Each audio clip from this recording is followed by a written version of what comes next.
If January already feels heavier than you expected, it's not because you didn't plan well. It's because most plans fail even before you get started. I'm Melissa Franks, your host of the Opt-in podcast, and this is where we go from surviving to thriving in business.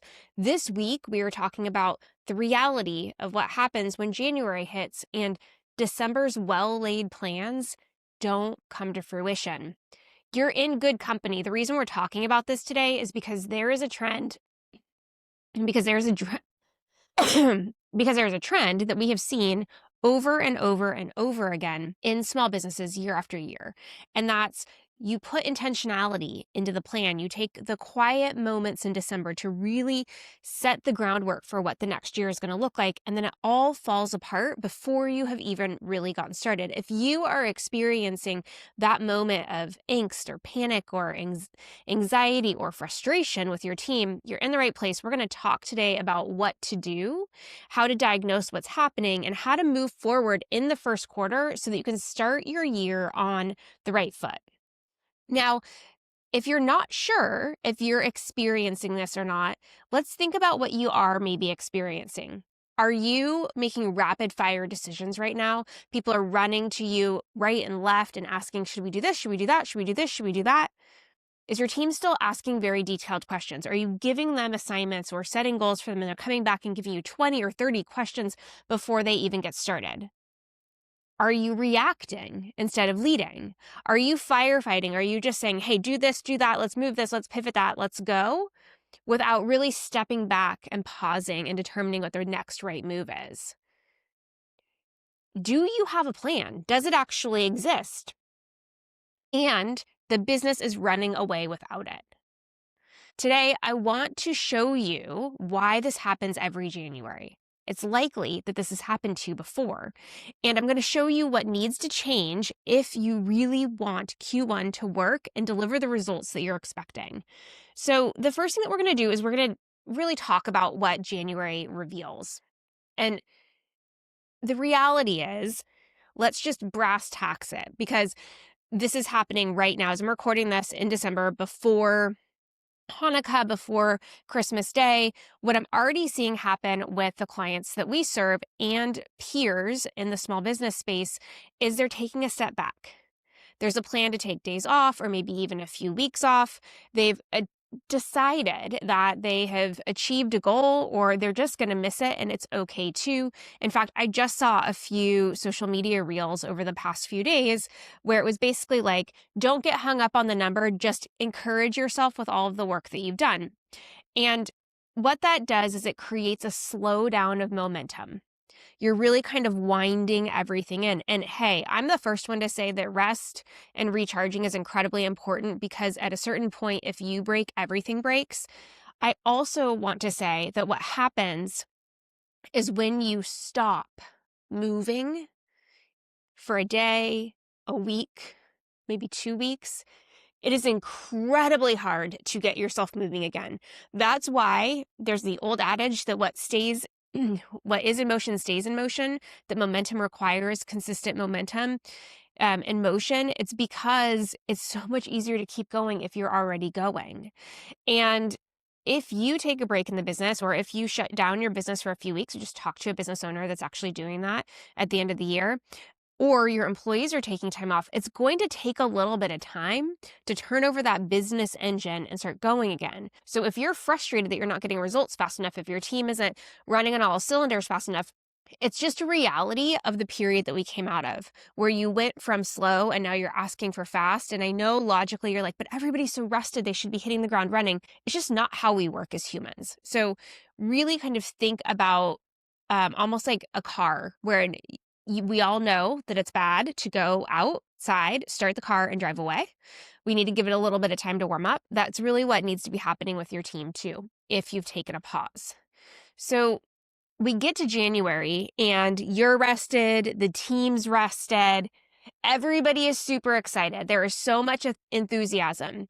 And often what happens is that we fail to make sure everybody's aligned. And so what that looks like is that you have a bunch of excited people that are working inside of your team. You're really excited. And then everybody runs off and in different directions, working on different things, excited about different things, and they may not actually be cohesive. In fact, they may be in conflict with each other, or they may cause friction or issues with dependency as you go down. Often also there's goals without ownership. So perhaps you've presented the goals for the year and you've said, here's what we're going to achieve. This is what the first quarter looks like. And then you just assume that everybody's going to understand their part of the puzzle. This is where ownership is incredibly important, with being very clear about who needs to do what in order to achieve the goals. Many times it's tempting because you were rested as the founder to come back in and be the operating system. You are the one that makes sure that the entire business machine is continuing to run over and over and over again.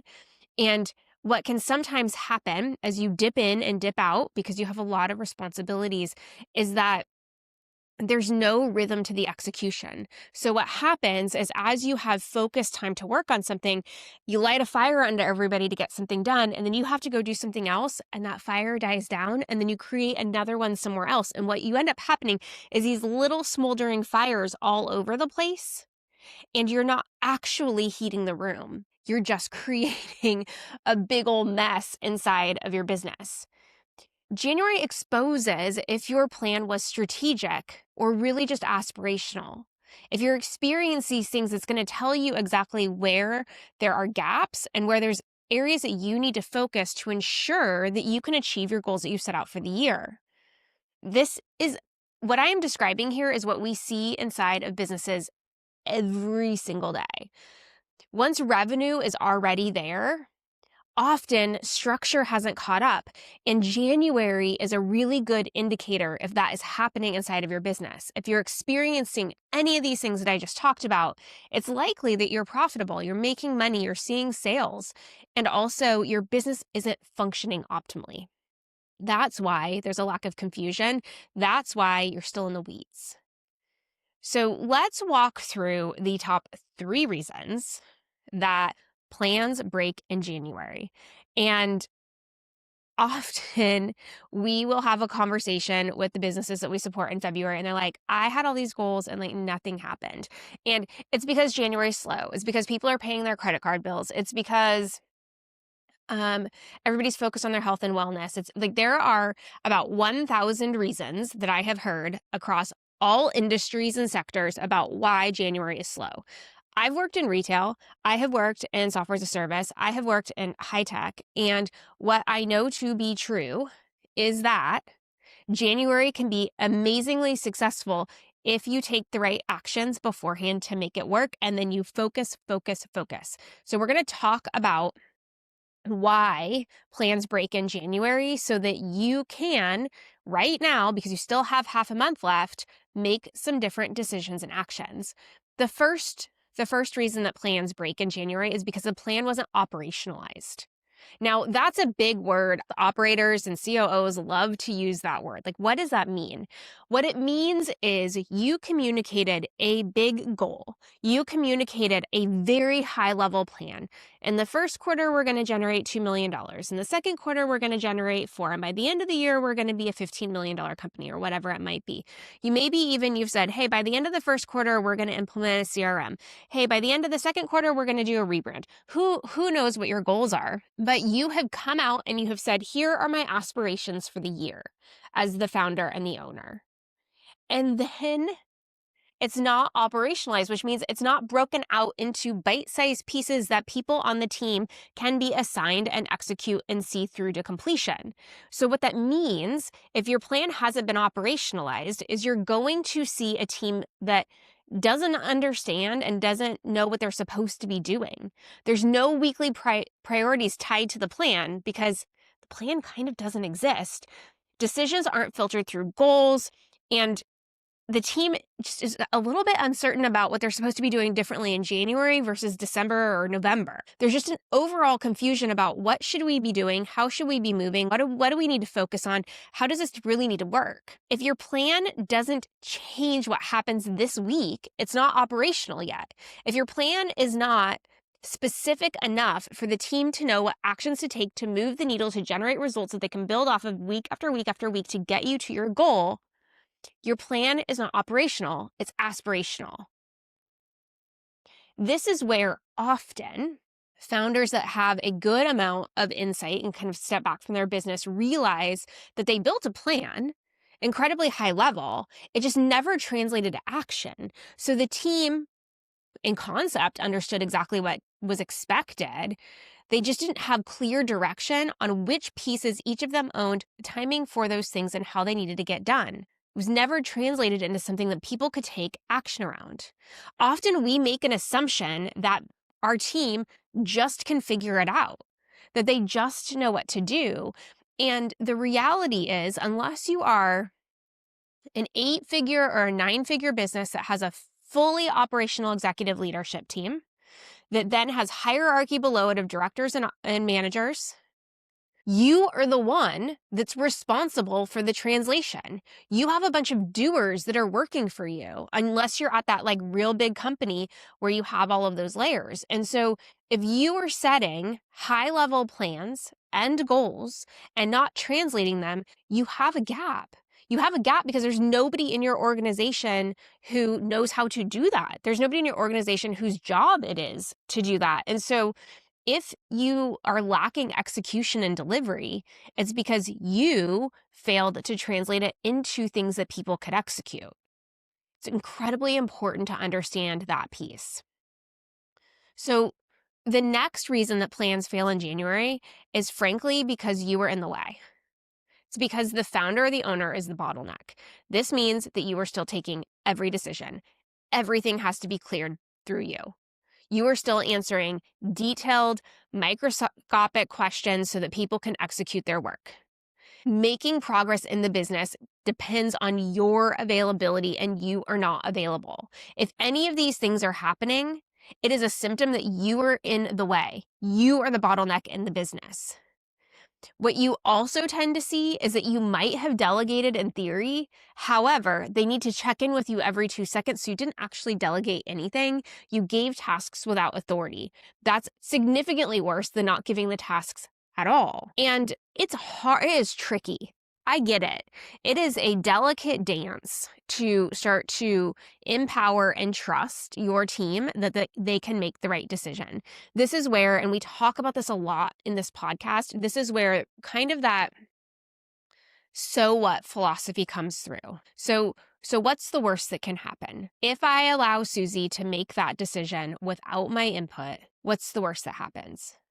And go through that. Ask yourself 45 times. If we can use an example, let's say that you are working on having a new website built in your business, and you're going to delegate to Susie to write the copy for the website. And you're concerned about it because you're the one that's always written the copy. And so you say, hey, Susie, you're in charge of writing the copy. I'm out of this. Use your judgment. And now you're panicked that it's going to be wrong. So what's the worst that can happen? You look at it and it needs to be rewritten. Okay. So then what? You have to spend some time as the owner, providing feedback and coaching, mentoring. Okay. Well, then what? Well, the website copy may need to be rewritten and that might cost more money. Okay. So then what? Well, if the website's not, then it might delay the launch of the website. So what?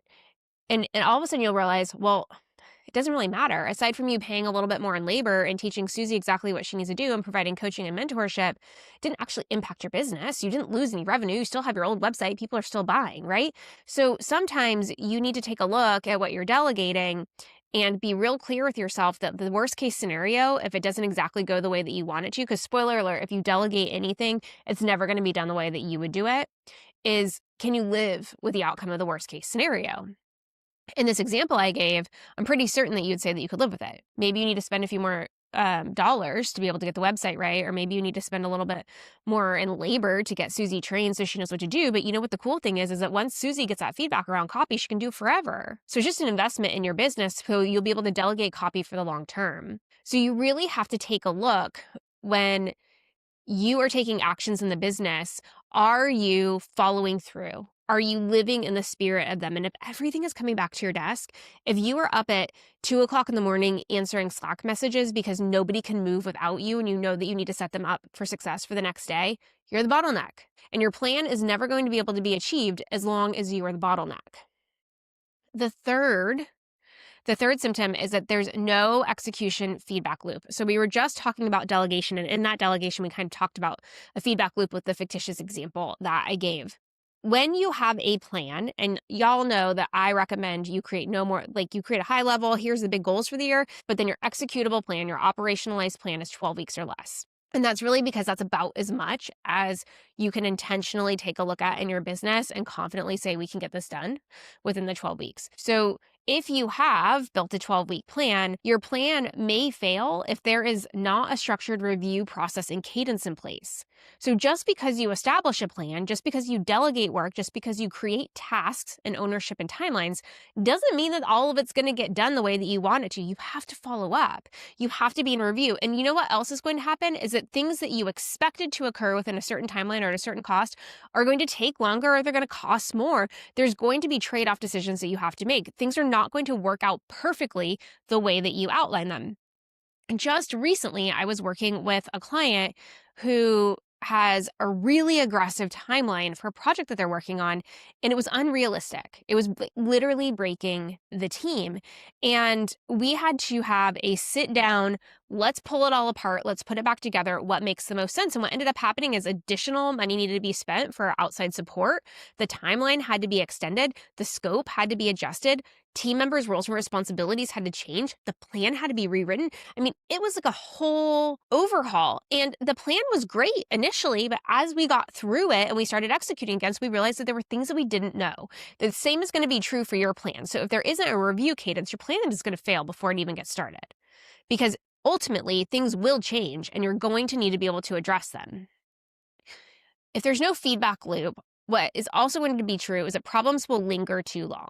And when problems linger too long, they get bigger and they compound and they create bigger problems. When you can have a regular feedback loop, it means that you can identify problems either right before they happen or right as they happen, and you can address them in a much faster and expedient way. It will save you money and time and deliver a better result.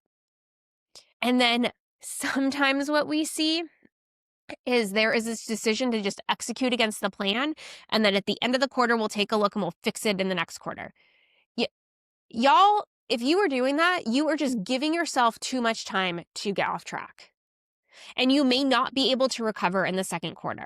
That way that we were talking at the beginning of this episode around when you pause at the holidays, it takes you a significant amount of time to speed back up to your normal operating rhythm come January. That same thing is true if you just execute and keep your head down and do the thing in the first quarter, and then you get up at the end and you're like, oh, wow. That wasn't what I intended to have happen. It's going to take you so long to course correct in Q2 that you will have lost time in that quarter as well.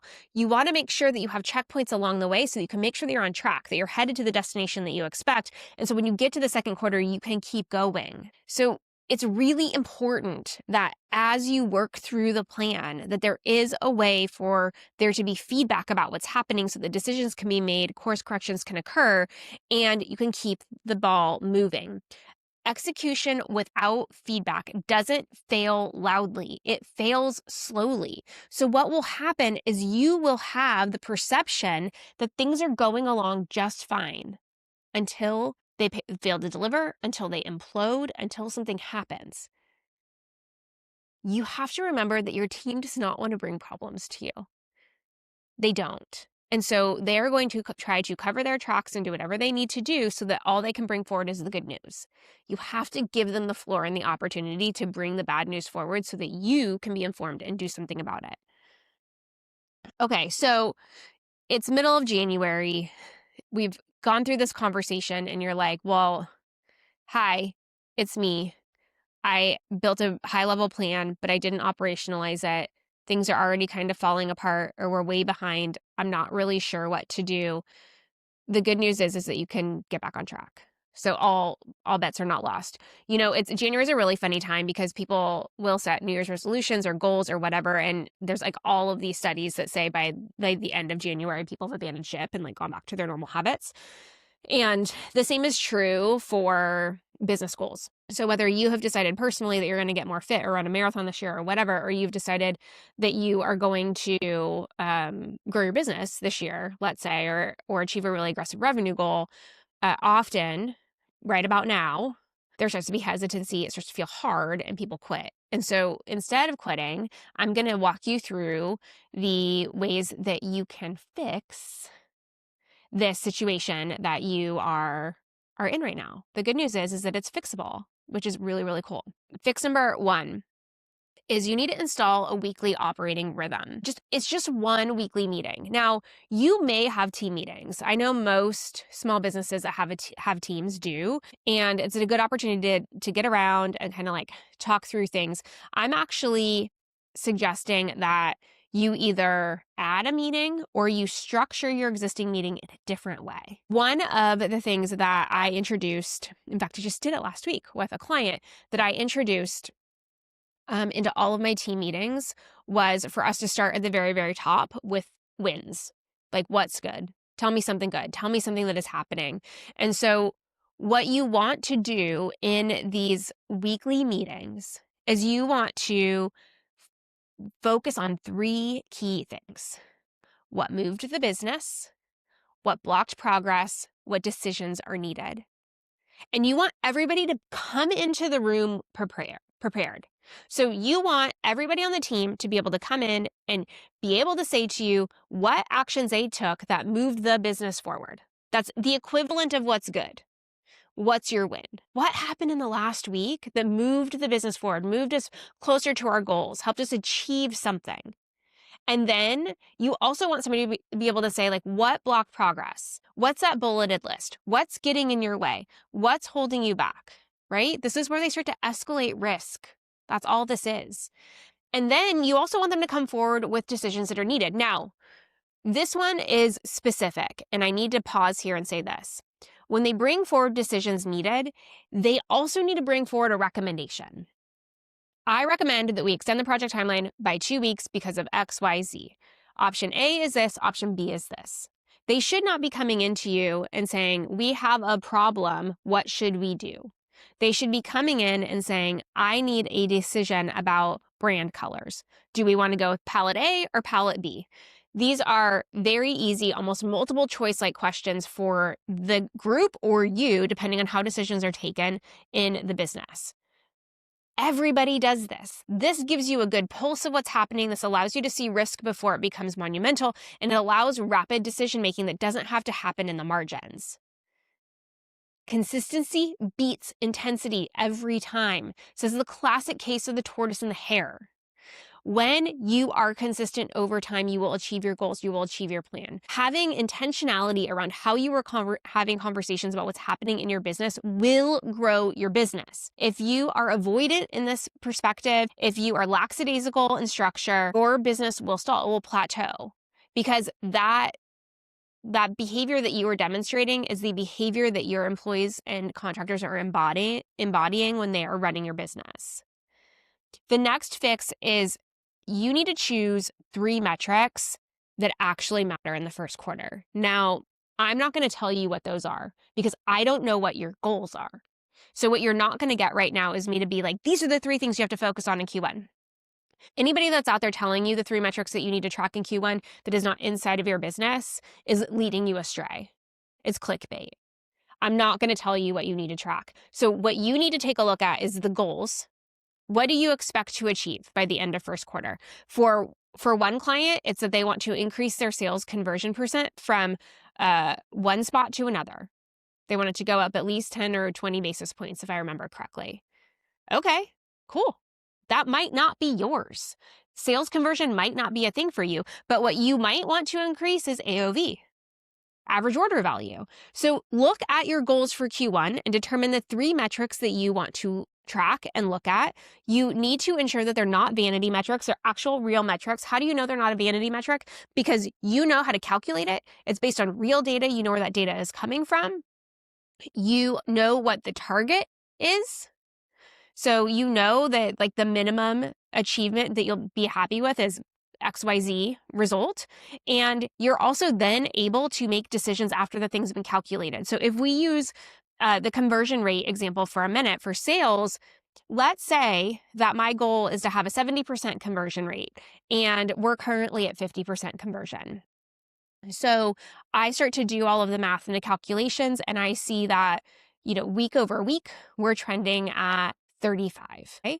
Well, now we need to see what's happening. Do we need to train the sales team? Do we need to replace the sales team? What's happening? It helps you start to diagnose the issue and make decisions so that you can say, hey, if I retrain the sales team, if I write different scripts, if we qualify differently, like whatever it might be, will that move the needle and get us back to 50 and ultimately get us to 70%?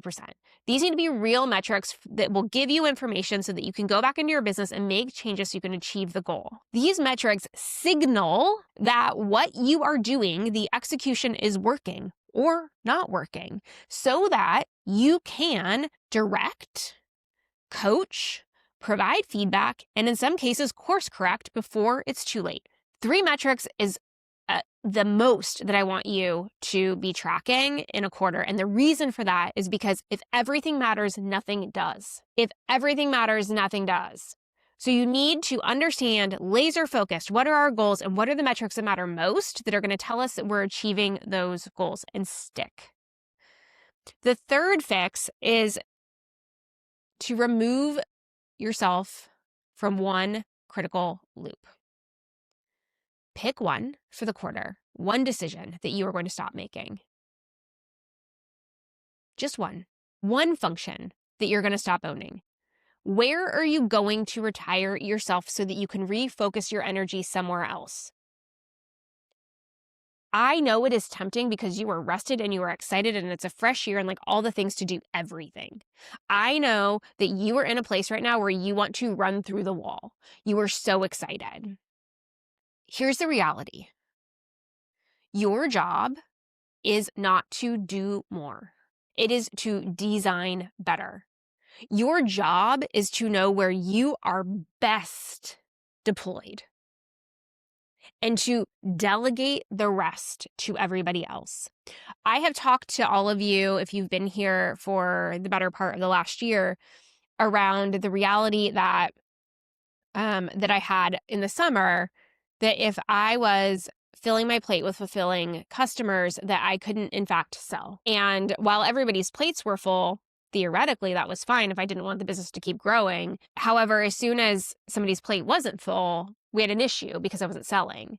So what I had to take a look at was, how do I get more white space on my calendar so I can take more sales calls? Now, what I could have also done was said, I'm going to retire myself from sales and I'm going to go hire somebody to do sales. The decision, you can go either way. In this case, my decision was I need to start delegating down. So I hired an executive assistant. I hired employees to start doing operations processes inside of the business, things like hiring and interviewing. I continued to strip functions off of my plate and hand them over to other people so that I could have more time to sell, because I knew right now the best place for me to be deployed was in sales conversations. You know the best place for you. Is it in product development? Is it in sales? Is it in managing and leading your team? You know where the best place for you to be is. So don't try to do more because you have all this energy in the first quarter. Instead, design better so that you can spend more time doing what you are really, really great at. So here's the reality, is that you are in a place right now where the plan is not clear, where there is not an executable plan in front of your team, where everybody's a little bit confused. And that's because where you are right now is you require translation, structure, and accountability. You are not going to achieve your 2026 plan, heck, or your first quarter plan through motivation and through another framework. I am encouraging you right now to not buy another course that's going to tell you how to build a plan and how to win in 2026. That is not what you need. What you need is structure and systems. It is the least sexy answer. However, it is the one answer that delivers results over and over and over and over again. We are currently working with, I believe, over 20 clients, and we know that when a plan has a structure, clear ownership, and can be tracked with a feedback loop, those businesses win. So I am coming to you not from my 25 years of experience doing this. I'm coming to you from the 20 plus clients that we are working with actively right now. And we've worked with over 50 so far since the business has been around that have proven that when there is structure and there are systems to executing a plan, results are achieved. By the time that January feels heavy, your business has already outgrown you being the one that does all of the execution. You are in the weeds because you're trying to do it all through brute strength, and you're not going to achieve your goals if that's the position that you're in. So we're now at the point where you may be asking yourself, what should I do? Who should help design this? I don't know how to take action. And that's okay. If you have an operator on your team, they may be able to do this. If you delegate it to them and have a transparent conversation around these are my aspirational goals and I'm not sure how to build a plan, can you help me do it? If you don't have an operator on your team or you don't have somebody senior enough to be able to take your high-level vision and translate it into executable pieces and parts across the team, there is a way that we can help you too. If we have gone through this conversation and you're like, yeah, this is us. This is where I'm at, and I don't want to lose the first quarter. I don't want to lose in 2026. I really want this to be different. I really want to get the business operating in a way where we're constantly delivering results and we are making significant moves towards our goals. Then it might be that it's time for you to have a consultation with us. Maybe not. It might be that you just need to delegate to your team. If you think that it's time for us to have a conversation, the good news is that we can do it. We have plenty of consultation spots open. And if you are in a position in your business where you're established, you know what you're selling, you know who you're serving, you've got revenue there, you're making money, you've got a team, and you just don't have clarity around how to execute to get the goals that you're looking for, it's exactly what we discuss on our free consultation calls. And I want to be really, really clear, because I don't talk about them a lot here, that these calls are not about selling you something. They're just about identifying where you potentially have a gap in execution or in leadership, or your business model could use an adjustment. We identify what's breaking, and then we just have a conversation about the options that you can use to fix it. In some cases, it's delegating more to your team. In other cases, it might be working with us. In a different case, it might be hiring seasoned experts into your organization. Whatever the outcome, this is an opportunity for you to just have a conversation with somebody else that's been there and done that. It can provide you an outside perspective that you can't see because, friends, you can't see the label from inside the jar. So do not throw away your plan. It's likely a very good one. Hold on to it. Find a way to put structure in place the team can operate in with clarity and intention. I hope this podcast was helpful today. And if you're ready for a consultation call, click the link in the show notes. Please know that you are wise and you are strong and you are capable, and I believe in you.